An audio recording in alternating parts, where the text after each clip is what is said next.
দুই ভাগে ভাগ হওয়া। এখানে আসলে গণ অধিকার পরিষদের দুইজন সচিব নেই, you know it better than me, বা এনসিপিরও নাই, ঠিক আছে।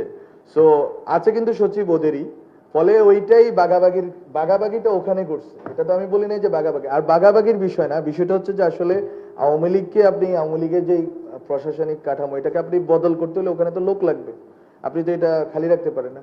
ফলে এটা হয়েছে এরকম যে এটা যে স্পষ্টভাবে যে এই দুই দলে ভাগ হয়েছে এরকম না, আরো অন্যান্য দলের সুবিধা পাইছে, হ্যাঁ, বিভিন্ন মন্ত্রণালয় থেকে।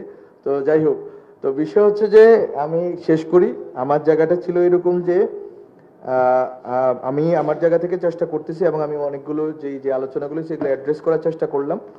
আমরা অন্তত ওয়েজ বোর্ড, সাংবাদিকতা সুরক্ষা আইন এবং গণমাধ্যম কমিশন আমরা এগোতে চাই, এই জায়গাগুলোতে আমরা থাকলাম। আর মিডিয়াগুলো যে কোড অফ কন্ডাক্ট করবে এটা আমরা চাই যে এটা নভেম্বরের ভিতরে বাস্তবায়ন, মানে এটা চলে আসুক সামনে জনগণের সামনে এবং এটা বাস্তবায়িত হওয়া শুরু হোক। এক দুইটা হাউসে না, যেটা হয় যে একটু এলিট হাউসগুলোতে একটা দুইটা হাউসে হয়, বরং আমি মনে করি যে এমন ভাবে হোক যাতে হচ্ছে যে অন্যান্য হাউসগুলো এটা পালন করতে পারে। আর আর বাকি রাজনৈতিক আলোচনাটা হচ্ছে রাজনৈতিক দলগুলোর সদিচ্ছার উপরে এই দেশের ভবিষ্যৎ নির্ভর করতেছে, এবং সংস্কার এবং বিচার সবকিছুই রাজনৈতিক দলগুলোর সদিচ্ছা এবং ঐকমত্যের উপর নির্ভর করে।